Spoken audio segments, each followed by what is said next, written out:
There is a blade in a museum in Cairo that came from outer space, not the design, not the inspiration.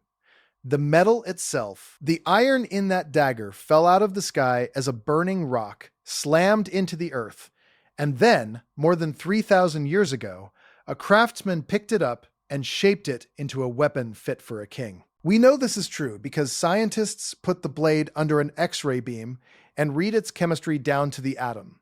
And the numbers do not match anything you can dig out of the ground. They match a meteorite. This is the dagger of Tutankhamun. And for almost a century, it sat in plain sight, while the strangest thing about it went unspoken. Because the real mystery is not where the iron came from.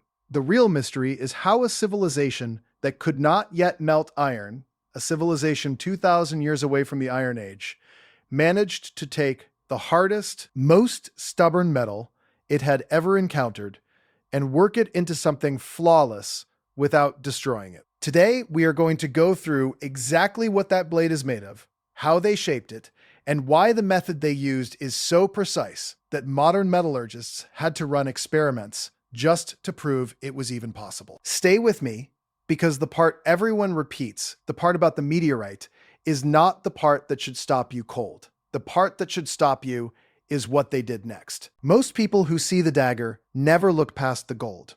It has a golden hilt studded with colored stones, and a golden sheath worked with the images of hunting animals.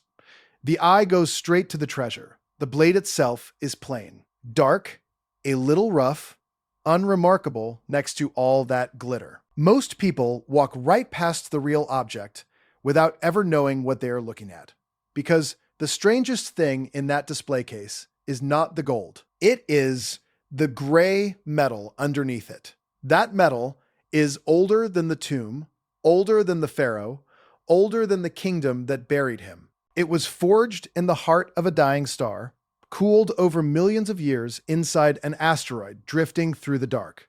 And it arrived on this planet as a falling ember. And somebody, working with copper tools and firewood, turned it into a knife. Let us set the scene, because the timeline is the first thing that does not add up. Tutankhamun was a pharaoh of Egypt's 18th dynasty. He came to the throne as a child and died young, around the age of 19, more than 33 centuries ago. His reign was brief and, by the standards of Egyptian kings, minor. He is famous today for one reason only. In 1922, a British archaeologist named Howard Carter found his tomb almost completely intact, packed with more than 5,000 objects that grave robbers had never reached. Among the gold and the alabaster and the furniture, tucked into the wrappings against the king's body, was this iron dagger. And here is the problem. In Tutankhamun's Egypt, iron was rarer than gold, rarer than gems. The Egyptians were masters of copper and bronze, masters of gold, masters of stone.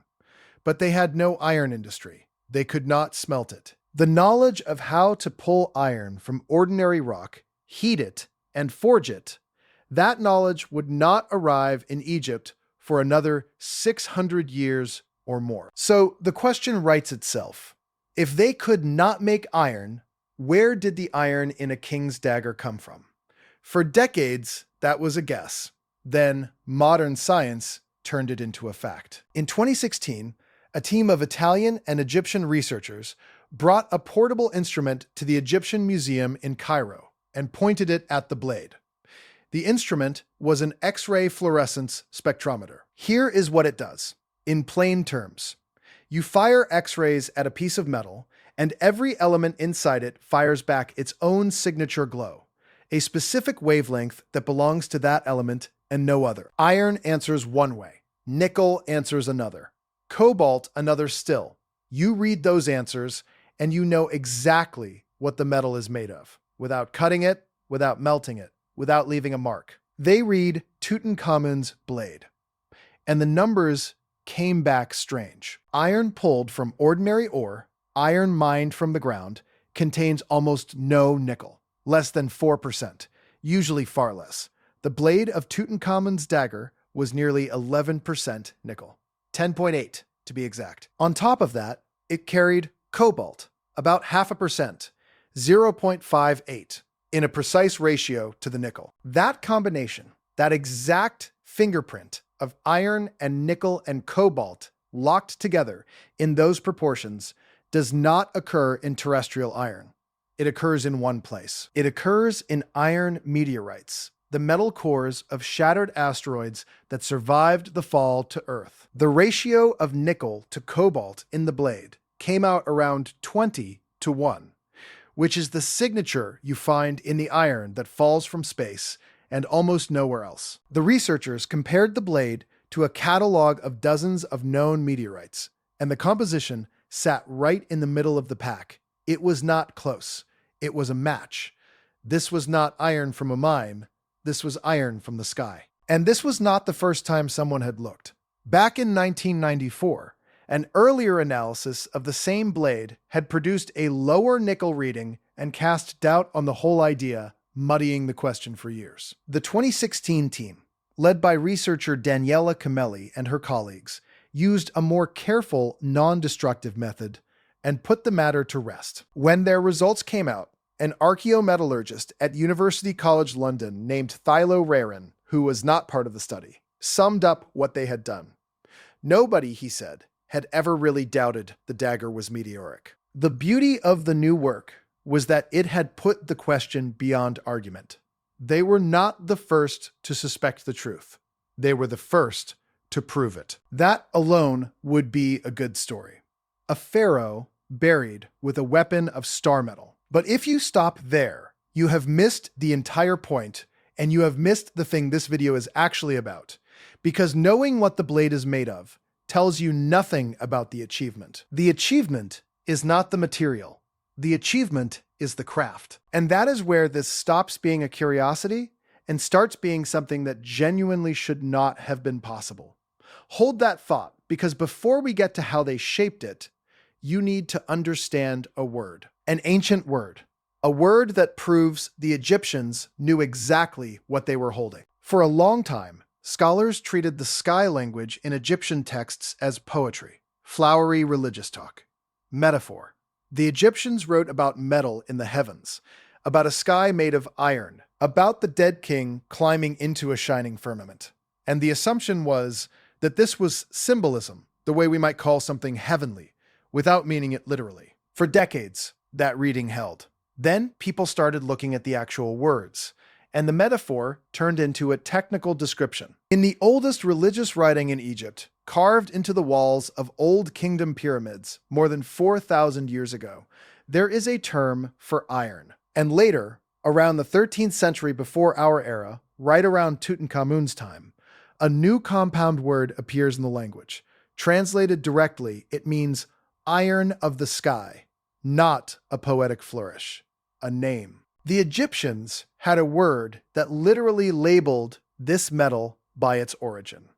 They were telling you, in their own language, that they knew this iron came from above. A scholar of these ancient texts, Victoria Almansa Villatoro, worked through the hieroglyphs in the funerary writings of the Old Kingdom and found something even sharper. One passage describes the sky as a vast basin of iron holding water, and it describes pieces of that iron breaking off and falling. It describes a dead king reaching up and splitting the iron of the sky. Read it as poetry, and it is beautiful. Read it as a record of what these people actually witnessed. A fireball tearing across the heavens and a chunk of metal buried in the sand where it landed. And it stops being poetry. It becomes an eyewitness account, not a myth, not a metaphor, a description of a real thing falling from a real sky, written down by people who saw it happen and understood correctly that the metal and the sky were connected. Think about what that means. Meteorites were not confirmed to come from space by Western science until the late 1700s. For most of European history, educated people flatly refused to believe that rocks could fall from the heavens. The idea was considered a peasant superstition. And yet, here are the Egyptians, more than 3,000 years earlier, with a word for it built right into their sacred language. They did not need a telescope.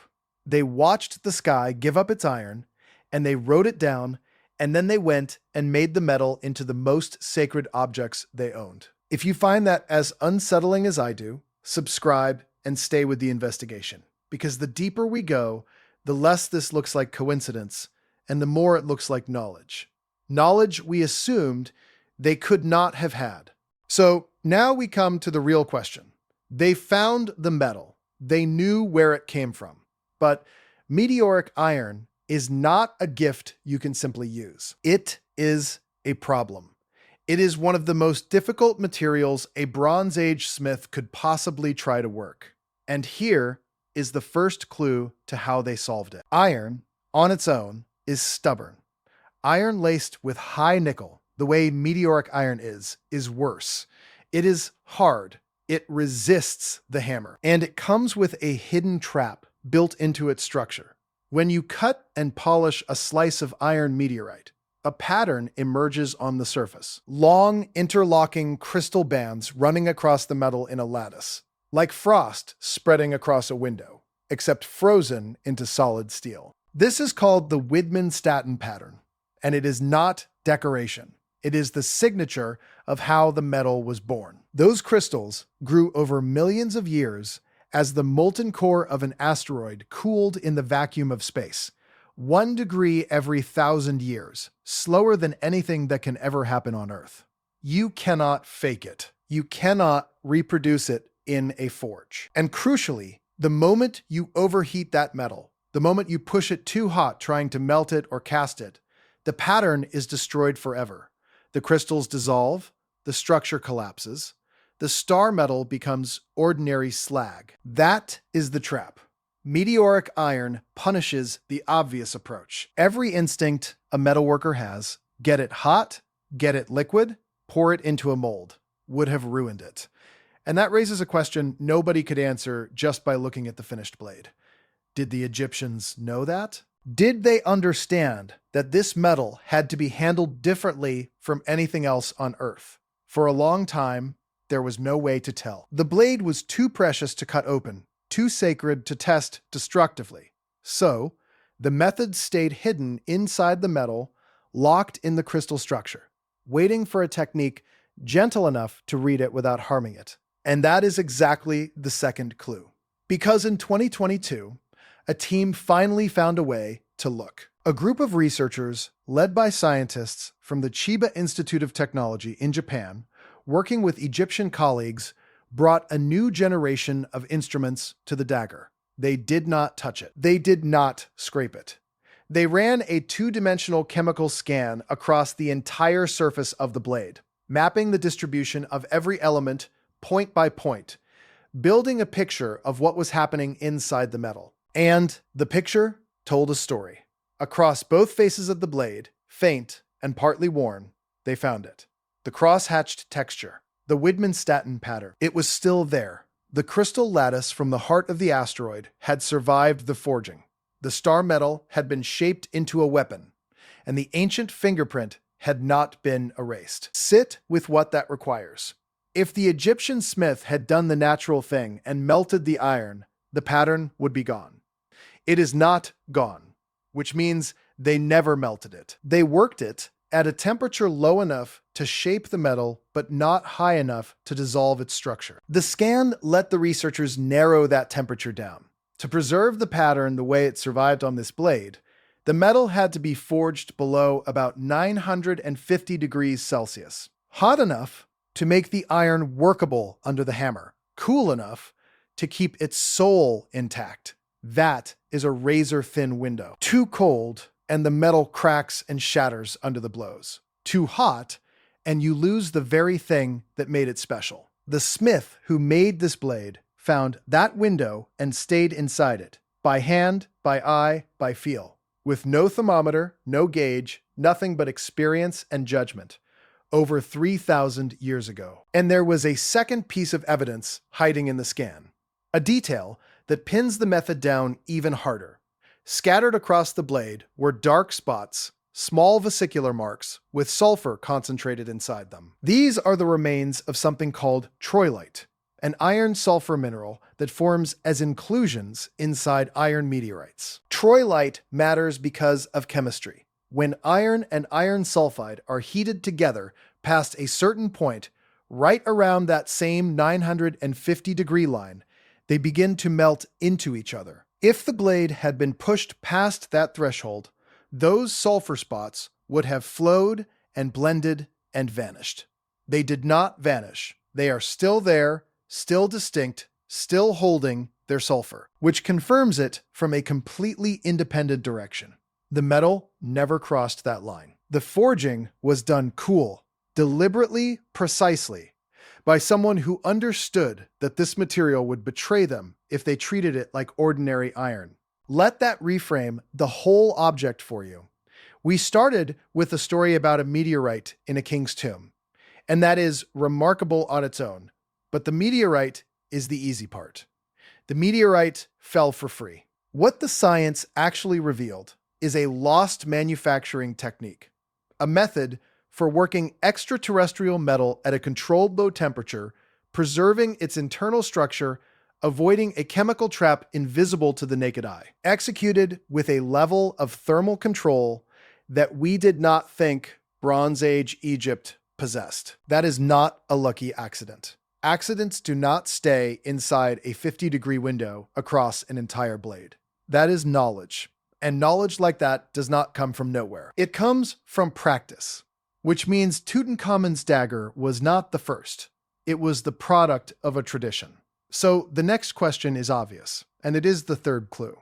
If this was a tradition, how far back does it go? Further than the pyramids, further than the pharaohs, further than writing itself. Go back to a cemetery on the west bank of the Nile, about 70 kilometers south of modern Cairo, at a site called Gerzeh. In 1911, archaeologists digging there opened a set of prehistoric graves, tombs older than the first dynasty of Egypt, older than the unification of the country, dating to around 3,200 years before our era. Inside two of those graves, they found beads, 9 small tube-shaped beads strung on a necklace, alongside gold, alongside lapis lazuli, alongside carnelian, the most precious materials these people owned. The beads were iron, and that should have been impossible, because this was more than 2,000 years before Egypt had any iron industry at all. These are the oldest worked iron objects ever found in Egypt, some of the oldest in the entire world. And for 100 years, people argued about where the iron came from.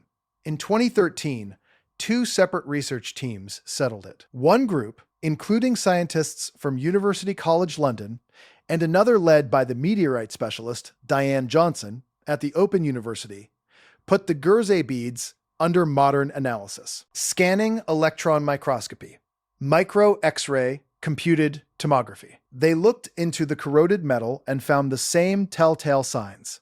High nickel in one preserved fragment as high as 30%, a level no early smelting process could ever produce. And inside the metal, again, the ghost of the Widmanstatten pattern, the crystal banding that only forms in space. These beads were meteoric iron, iron from the sky, more than 5,000 years ago. But it was how they were made that matters here, because it completes the pattern. The Gerzeh beads were not cast. They were not melted. The analysis showed the iron had been hammered painstakingly into thin, flat sheets, and then those sheets were rolled and bent into tubes to form the beads. Cold worked, shaped by careful, repeated blows rather than by heat. The metal in one bead was so heavily corroded after 5,000 years in the ground that only a tiny fraction of it, barely 2% by volume, survived as intact metal. And yet, even in that small surviving core, the crystal banding was preserved, warped, and distorted exactly the way cold hammering would warp it, but never dissolved by fire. The exact same philosophy of working the metal that we see 2,000 years later in Tutankhamun's dagger. Do not melt it. Do not fight its nature. Work it gently, deliberately, and let it keep the structure it was born with. And notice the company those beads were keeping. They were not loose. They were strung on a single necklace threaded between beads of gold, of lapis lazuli hauled from the mountains of Afghanistan, of carnelian and other exotic stones carried in from distant lands. In one of the graves, that necklace was laid with the body of a teenage boy. Whoever these people were, they placed iron from the sky on exactly the same level as gold and precious gems. They did not know it was rare because it was hard to smelt. They had never smelted anything. They knew it was rare because they watched it fall, and they understood that what falls from the sky belongs to the sky. 5,000 years ago, before the pyramids existed, before Egypt was even a single country, a craftsman was already handling star metal correctly, and a family was already burying it with their dead as treasure. The knowledge did not appear with Tutankhamun. It was already ancient when he was born. Not one blade. Not one lucky smith. A technical tradition stretching across 2,000 years of recognizing metal that fell from the sky and knowing precisely how to shape it without ruining it.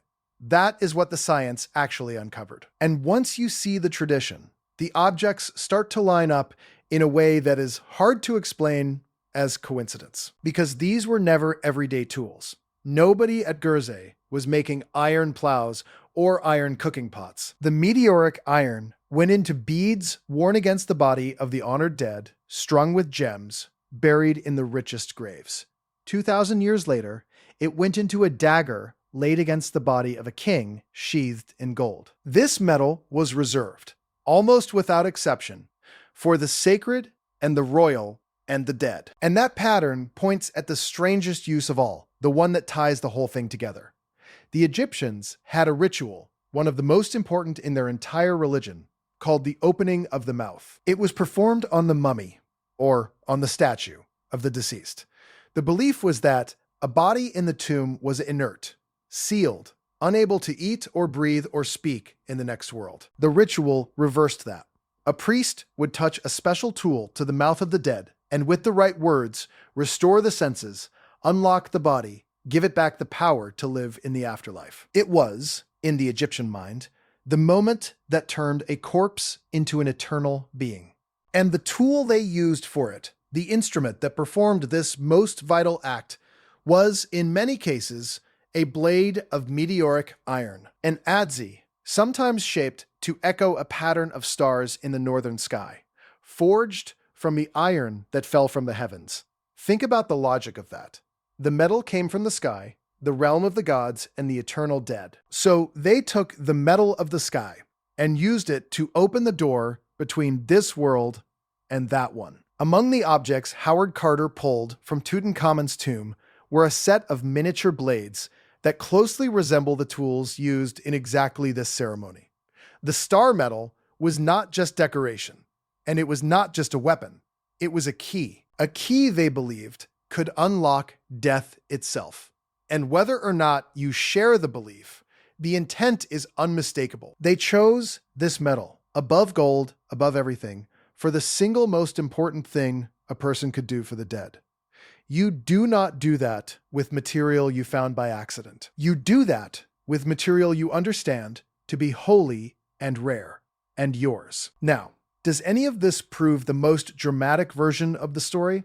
That ancient Egypt possessed some lost super science, a forgotten technology beyond our own, handed down from a vanished golden age? No, it does not, and I am not going to pretend it does, because the truth here is more interesting than the fantasy. Let us be honest about what the skeptics get right. There is a strong argument and a good deal of evidence that Tutankhamun's dagger may not even have been made in Egypt at all. A set of ancient diplomatic records known as the Amarna letters, clay tablets documenting correspondence between the great kings of the age, mention an iron dagger with a gold hilt sent as a royal gift to Amenhotep III, who was very likely Tutankhamun's grandfather. That gift came from the ruler of Mitanni, a kingdom in what is now the region of Anatolia and northern Syria. Some of the fine details on Tutankhamun's dagger, including the way certain stones were fixed into the hilt with a lime-based plaster, match techniques used in that northern region rather than in Egypt. So the blade may well have been a foreign heirloom, an imported treasure, not the work of an Egyptian forge. And it is entirely fair to say that a single spectacular object does not prove a whole industry. Concede all of that. Take the dagger out of Egyptian hands entirely if you like. Strip away every romantic theory, and what you are left with is arguably stranger than the fantasy. Because the technique is the point, and the technique does not vanish just because the dagger might have traveled. Somebody, somewhere in the ancient world more than 3,000 years ago, worked meteoric iron at a controlled low temperature and preserved a crystal structure they could not possibly have seen, and did not have the science to name. And in Egypt itself, the Gerzeh beads settled the deeper question completely. Those were not imported royal gifts. Those were prehistoric beads in prehistoric graves made 2,000 years before the dagger, from meteoric iron, cold hammered by hand, on Egyptian soil. The tradition of recognizing star metal and working it correctly was real, and it was local, and it was old. That is not a claim. That is what came back from the microscope. And if even the grounded version of this is true, it means something uncomfortable about the story we tell ourselves about the ancient world. It means that people we file away as primitive, people with no iron industry and no written science of metallurgy, understood a material that human beings would not properly explain for another 3,000 years. It means they watched the sky, saw where the metal came from, gave it a name that told the truth, and then developed a hands-on method for shaping it that modern metallurgists had to run controlled experiments just to confirm was possible. It means the knowledge was there, in their hands, passed from smith to smith across 20 centuries, and then, at some point, it was lost. Buried with the last of the pharaohs. Forgotten so completely that when we finally rediscovered where meteorites came from, we thought we were the first to know. That is the thread that will not resolve, and it is the question this whole investigation leaves hanging. Not where the iron came from. We know that now. The question is how they knew what to do with it. How a Bronze Age craftsman with no way to measure temperature and no theory of crystal structure learned to hold star metal in that impossibly narrow window between too cold and too hot, blade after blade, bead after bead, for 2,000 years. Where did that knowledge begin? Who worked out the method the first time, and how? And what did they lose along the way that we have not yet found? We can read the chemistry of the blade down to the atom. We can name every element in it and map every crystal. But the mind of the person who shaped it, the tradition that taught them, the moment someone first looked at a rock that fell burning from the heavens and decided not to melt it, that is still dark, that is still sealed. The dagger is still in Cairo, resting under glass, its gold catching the light, while the gray star metal underneath holds its secret. The Gerzeh beads are still in their museum drawers, older than the pyramids, older than writing, quietly proving that this began further back than anyone wants to admit. Millions of people walk past these objects and see only old jewelry and an old knife. But the iron in them was forged in a dying star, fell to earth as fire, and was shaped by hands that understood it better than we ever gave them credit for. And the method they used, the exact technique, passed down through 2,000 years of Egyptian smiths, is still not something we fully understand. It came from the sky. They knew it came from the sky, and how they learned to master it is a chapter of human history that is still missing. If this is the kind of buried history that keeps you up at night, watch the next investigation playing on screen right now, because the discovery in that one connects to this in a way you will not see coming.